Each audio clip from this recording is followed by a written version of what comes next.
आपने कहा तेजस्वी की 9वीं फेल की बात, हमारा इससे कोई लेना देना नहीं है कि वो 9वीं फेल है कि 14वीं फेल है, ठीक है ना।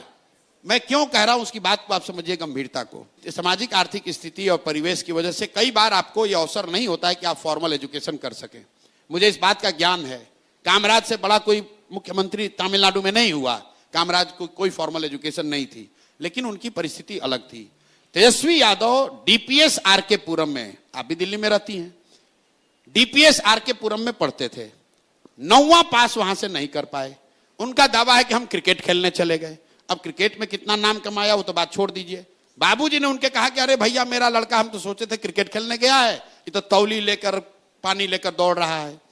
चलिए मान लीजिए उन्होंने कहा कि हमारे अंडर विराट कोहली खेले थे, हम मान लीजिए कि बहुत बड़े क्रिकेटर भी थे। क्रिकेट छोड़े हुए उनको कम से कम 20 वर्ष हो गया। बिहार के गांव देहात में चलिए, सामान्य परिवारों में आपको महिलाएं मिलेंगी, आप पूछिएगा कितना पढ़ी हैं तो बोलेगी बीए किए हैं। फिर आप पूछिए भाई बीए कब कर लिए तो बोलेगी कि हमारे बाबूजी थे ना तो हमको 8वीं तक पढ़ाए थे, लेकिन हमारा जब शादी हुआ पढ़ाई छूट गया, शादी हुआ तो हमारे पति ने हमको मैट्रिक कराया। फिर भैया बचवा बाल बच्चा हो गया ना तो पढ़ाई छोड़ दिए, लेकिन जब लड़का सब बड़ा हुआ तो कॉरेस्पॉन्डेंस से बीए किए। ये उस महिला का शिक्षा के प्रति आदर और सम्मान दिखाता है। वो दिखाता है कि वो महिला की शिक्षा के प्रति सोच क्या है। तेजस्वी यादव का 9वीं पास नहीं करना यह दिखाता है कि इस व्यक्ति की शिक्षा को लेकर सोच क्या है।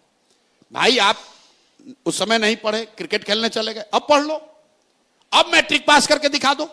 तेजस्वी यादव को मैं चुनौती दे रहा हूं, भाई यहां पर ट्यूशन कोचिंग जितने लोग हैं कर लो और मैट्रिक पास होकर दिखा दो। मैट्रिक पास ये आदमी नहीं हो सकता है। भाई लालू जी के परिवार में कोई नहीं हुआ। अरे हम मजाक नहीं, देखिए बच्चे भी हंस रहे हैं। ठीक, आप देखिए कितना बड़ा जाति है। जिस समाज में लोगों को सिपाही बनने के लिए 5 वर्ष 6 वर्ष संघर्ष करना पड़ता है, क्लर्क बनने के लिए बच्चे यहां 10-10 साल पढ़ रहे हैं, वहां पर आप इसलिए बिहार के नेता बनिएगा क्योंकि आप किसी के लड़के हैं, भले आप 9वीं फेल हैं। और ये सवाल उठाया जा रहा है तो आप कह रहे हैं हम पर्सनल आक्षेप कर रहे हैं। हम पर्सनल आक्षेप नहीं कर रहे हैं। लालू जी के बहुत सारे बच्चे ऐसे हैं जो फर्जी मेडिकल का डिग्री लिए हुए हैं। हम नहीं बोलते हैं बात, हम कहां बोले, कहीं बोले भाई। उनकी 2 लड़की मेडिकल डॉक्टर है, कहां से पढ़ी आपको नहीं मालूम है, कौन पीएमटी और कौन नीट पास किए जरा पूछ लीजिएगा।